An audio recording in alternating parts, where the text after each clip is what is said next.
सभी लोग मंदिर के दर्शन करने जाते हैं, लेकिन कुछ ऐसी गलतियां हैं जिसको वह जानते ही नहीं है कि गलती है, और यही कारण है कि वह गलतियां करते करते चले जाते हैं। ऐसी गलतियों के कारण हमारे पुण्य में जो विशेषता आनी चाहिए थी, वह पुण्य की विशेषता में कमी आ जाती है। उतना पुण्य हमारे लिए नहीं मिल पाता है जितना कि हमारे लिए मिलना चाहिए। आखिर में दर्शन करने की सही विधि क्या है, इस बारे में जानना हमारे लिए आवश्यक है। कैसे हमें दर्शन करना चाहिए, किस प्रकार से मंदिर में प्रवेश करना चाहिए, कैसे हमें वहां पर और भी क्रियाएं करना चाहिए, इस बारे में हम थोड़ा विस्तार से आज समझेंगे।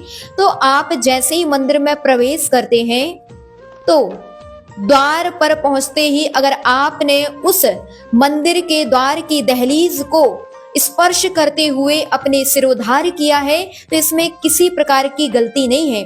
ऐसा करने से आपने जिन चैत्यालय की वंदना की है अर्थात कर सकते हैं। अंदर प्रवेश करते समय निस्सही निस्सही निस्सही यह 3 बार उच्चारण जोर से करना चाहिए, मन में नहीं करना चाहिए। और अंदर प्रवेश करते ही ओम जय जय जय बोलते हुए 3 बार घंटा अगर आपके मंदिर में लगा है तो अवश्य बजाना चाहिए। इसका मुख्य कारण है कि घंटा बजाने से आपके अंदर में प्रवाहमान नेगेटिव ऊर्जा बाहर निकल जाती है और अंदर पॉजिटिव ऊर्जा प्रवाहमान होने लगती है। और घंटा बजाते समय कम से कम 2 अथवा 3 सेकंड के लिए घंटे के नीचे ही खड़े रहना चाहिए। इसमें भी विशेष रूप से हमारे शरीर में और मन में प्रभाव पड़ता है। अंदर प्रवेश करते हुए हमें भगवान के उस सौम्य मुद्रा को निहारते हुए सबसे पहले 3 परिक्रमा लगाना चाहिए। कई लोग ऐसा भी करते हैं कि पहले जा करके दर्शन करते हैं, परिक्रमा बाद में लगाते हैं।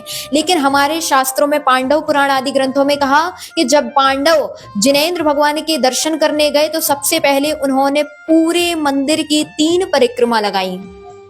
अरिहंत भक्ति में भी कहा गया त्रिपरित्येत भक्त्या, अर्थात सबसे पहले मंदिर की 3 परिक्रमा लगाना चाहिए। मंदिर में अगर परिक्रमा लगाने का इतना स्थान नहीं है तो कम से कम बेदी की 3 परिक्रमा लगाना चाहिए। तो 3 परिक्रमा लगाते समय हे भगवान, आप 3 लोक के नाथ हैं, इसीलिए मैं आपकी परिक्रमा लगा रहा हूं।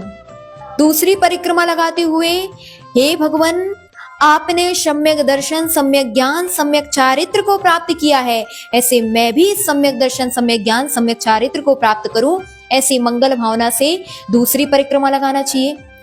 तीसरी परिक्रमा लगाते समय हे भगवान, आपने जन्म जरा मृत्यु जैसे महारोगों को नष्ट कर दिया है और ऐसे ही मैं भी इन महारोगों को नष्ट करूं, ऐसी मंगल भावना के साथ तीसरी परिक्रमा लगाना चाहिए। अगर यह भावना आप अंदर अंदर भा रहे हैं और भगवान के गुणों का स्मरण कर रहे हैं, अच्छी बात है। अगर ना हो पाए तो कम से कम एक स्तुति जरूर पढ़ना चाहिए। भगवान के पास तीसरी परिक्रमा लगाते हुए आकर के भगवान की उस सौम्य मुद्रा को निहारते हुए भगवान के सामने एक छोटी स्तुति जरूर ही पढ़ना चाहिए। आजकल कई लोग ऐसा भी करते हैं कि मन ही मन नमोकार मंत्र पढ़ के पुंज चढ़ा देते हैं, यह भी दोष है।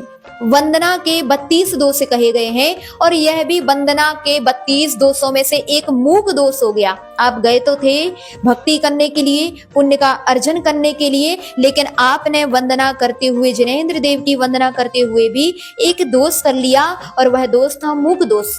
अर्थात आप वहां पर गए और वहां पर आपने खड़े खड़े मौन पूर्वक ही भगवान की वंदना कर ली, तो जितना पुण्य लगना चाहिए उतना पुण्य आपके लिए नहीं लगेगा।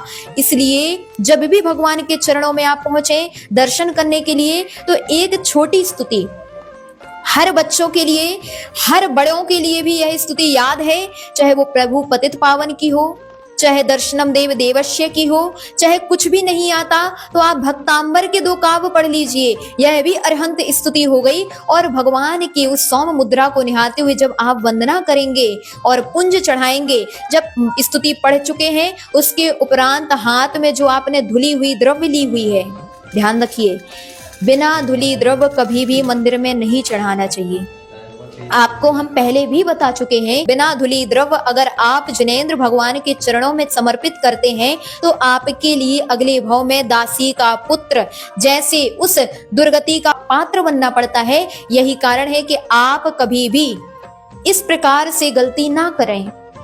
अतः जब धूलि द्रव्य आप हाथ में लिए होते हैं, स्तुति पूरी कर चुके हैं, तो स्तुति पढ़ने के उपरांत अरिहंत, सिद्ध, आचार्य, उपाध्याय सर्व साधुभ्यो नमः अर्घ्यम निर्वपामिति स्वाहा ऐसा बोलते हुए पंच परमेष्ठी के चरणों में 5 ढेरी से अर्घ समर्पित करना चाहिए। इस प्रकार से भगवान के चरणों में अर्घ समर्पित करने के उपरांत भगवान के चरणों में गवासन से नमस्कार करना चाहिए। कई लोग खड़े खड़े ही नमस्कार करते हैं, बिल्कुल गलत है।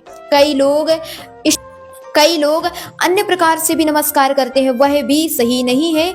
आपको चाहिए, चाहे आप पुरुष भी क्यों ना हो, चाहे कोई स्त्री भी क्यों ना हो, सभी के लिए गवासन से ही जिनेंद्र भगवान को नमस्कार करना चाहिए। कम से कम 1 कायोत्सर्ग भगवान के प्रतिमा को निहारते हुए 1 कायोत्सर्ग करना चाहिए और उसके उपरांत आपको अभिषेक करना है, पूजन करना है, जाप करना है, जो भी धर्म अनुष्ठान करना है। यह सब अनुष्ठान करने के उपरांत जब आप वापस लौटने लगें उस समय असही असही असही बोलना ना भूलें। निस्सही का तात्पर्य यह था कि देव जो हैं वह मुझे स्थान देवें। अब आपने स्थान तो मांग लिया, लेकिन जब वापस जाने लगे तो वह पुनः अपने स्थान को ग्रहण करें। ऐसी भावना के साथ वापस आते समय असही असही असही अवश्य बोलना चाहिए। वहीं से हाथ जोड़कर भगवान को पुनः नमस्कार करते हुए, पीठ ना दिखाते हुए ऐसे सीधे सीधे भगवान के चरणों से दूर आना चाहिए और वापस अपने घर की ओर प्रस्थान करना चाहिए। यही मंदिर